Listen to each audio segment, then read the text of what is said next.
All right, we got a no heat call. This is a geothermal house. We've been here several times over the last, I don't know, handful of years. And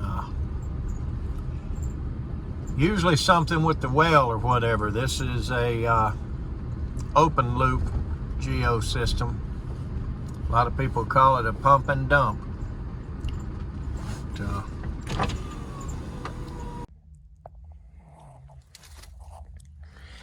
okay, got to go by this little old Rheem heat pump on the way and get back here.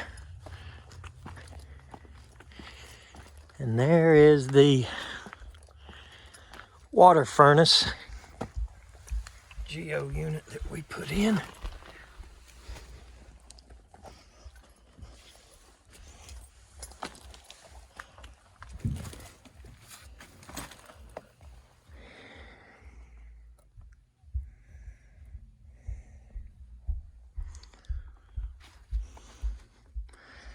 I don't see anything busted, and I don't hear any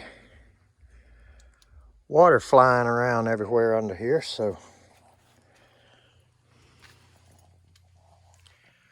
might be something wrong with that taco valve over there. I don't know.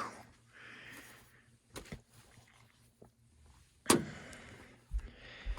gonna open this and see what the board says first.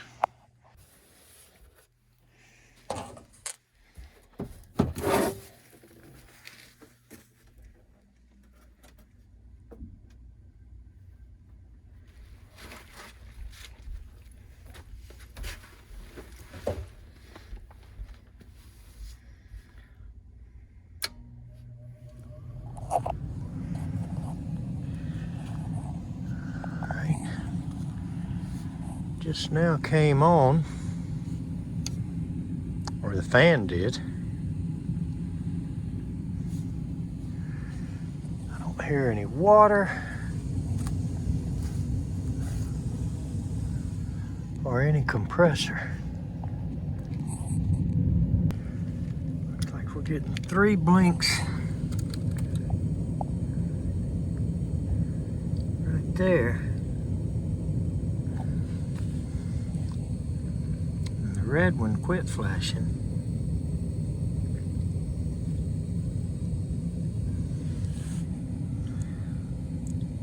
Where the diagnostics are.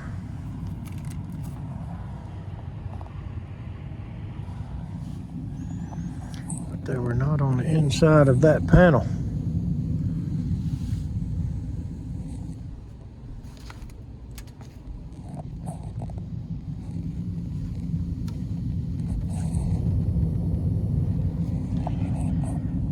Getting no compressor.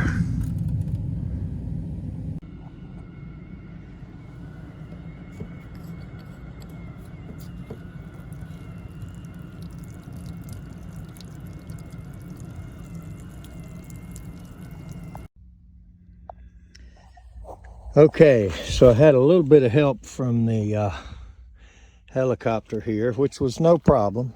Really nice guy, friend of mine. Known him since I was about 19.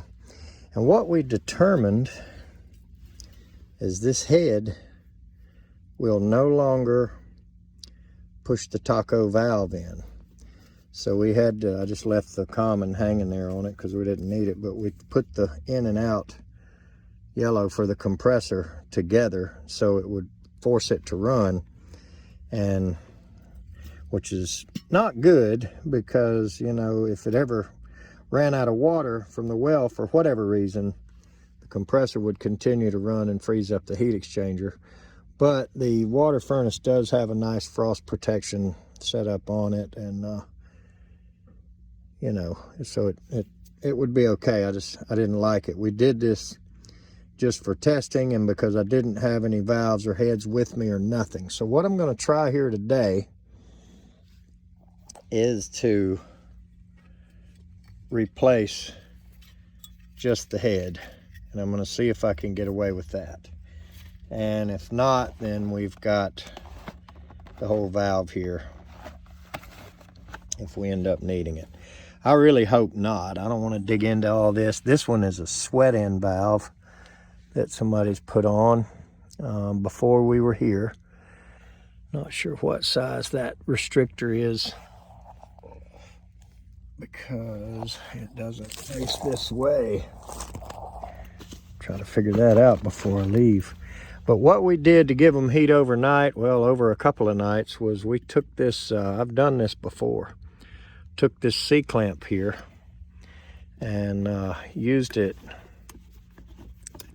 to depress the valve, and it worked very well.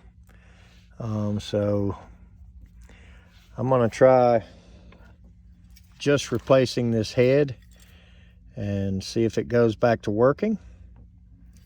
And if it doesn't, we'll change the whole valve. So let's see what we can do here.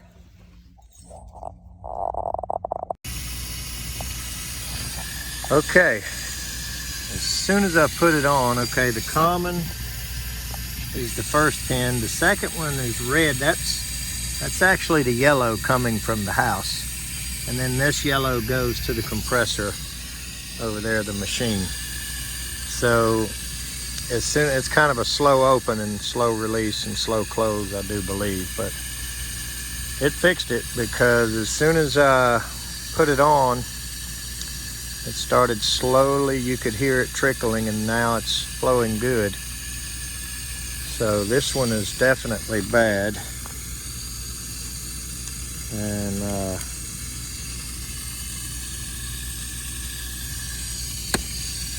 I am going to confirm full flow by going out there and looking at the pond again like I have a couple of times. Now, just because it quits making noise doesn't mean it's not still flowing. Once this fills up really well, it does get a little bit quieter. Boy, that water's cold. It's supposed to be about 56 degrees or something like that. It feels like 26 degrees, but anyway, this is on the outgoing,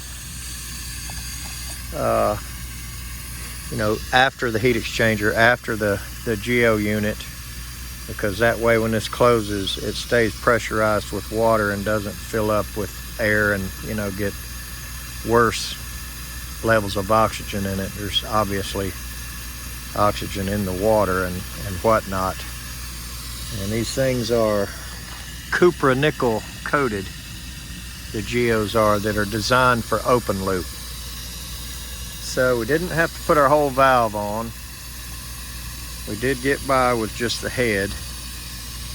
So still gonna have a whole one left. I'm gonna give the homeowner back his C-clamp and we'll give it back to her to give to him and let him know they're back up and running. His head's a little warm. Guess that's normal. But I sure am glad to see it running. So let's go check the pond. And let's not forget the Nebo. I like this one that's a little bit bigger than my first one because it has that swivel head. You can put it anywhere and get almost any kind of focus of light you need.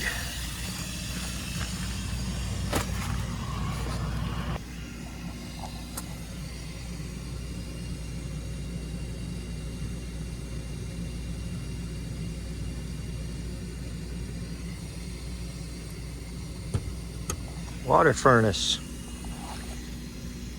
Pretty good unit. I don't see any leaks, but I just wanted to make sure where I was fooling with it the other day and loosening that. So this is your incoming water, and that's the discharge. So you got your pump and your dump, because people call these pump and dumps. I stuck it up on these pads and it made a big difference as far as vibration and being a lot more quiet. All right, let's go outside. Okay, if I remember right, you can see some kind of a flowing, bubbling action here. Yeah, there it is. And leaves around or whatever. I don't know if that's why they got that flag there or what. But that is the discharge. Honestly, I guess that probably is better freeze protection than if it were coming out above ground, discharging where you can see it, which is what I've always had before whenever I've ran them. But that goes underground, underwater into there's a piece of pipe like a head that sometimes when the pond is low, you can see the sleeve or the piece of pipe. It's about a 6-inch piece of pipe sticking up. I guess it could get clogged this way or something if it got unused for a long period of time. But she's working now.